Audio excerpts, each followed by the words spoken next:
An upstander is a person who stands up for what they believe is morally right. Someone who isn't just a bystander, watching while an immoral act is going down.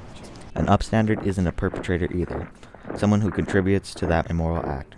An upstander is a person who stands up for what they believe is right, no matter the cost.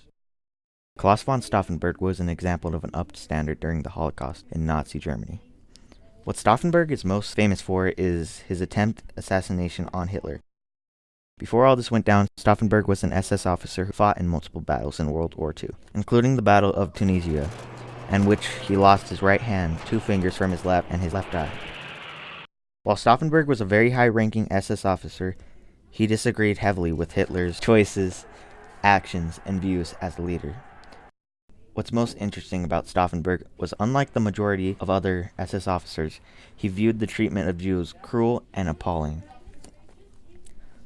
In 1942, Stauffenberg had decided that he would try to help any group of conspirators that would willingly overthrow Hitler.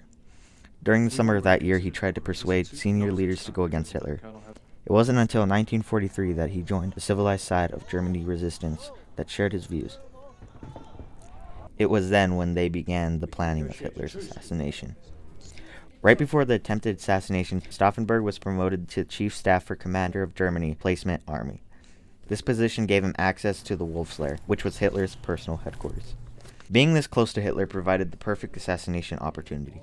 On July 20th, 1944, the plan was ready. Stauffenberg arrived at Wolf's Lair ready to kill Hitler.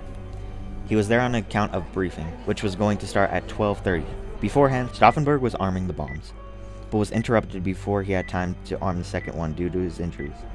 He arrived at the briefing, set the briefcase with the bombs near Hitler, received a planned phone call, and excused himself from the room, just as planned. Once the bomb went off, Stauffenberg was sure Hitler was dead, and left the Wolf's Lair. He advanced towards Berlin in celebration of having successfully assassinated Hitler. They then attempted to begin executing the modified version of Operation Valkyrie. Right as they were about to start, they realized Hitler survived the assassination attempt. Stauffenberg was shortly captured and executed via firing squad the next day in Burton.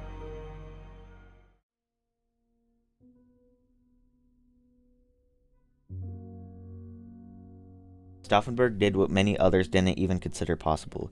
He risked his life, losing it in the end, trying to fix the country which had been torn apart by Hitler and his regime. Stauffenberg was an upstander in the form of violence, which is a rather unpopular solution to a problem. Many people believe you can talk your way out of a bad situation, but in cases like the Holocaust, you simply can't. Sometimes violence is the only solution.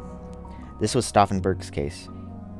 Ending a few lives to save millions is worth it.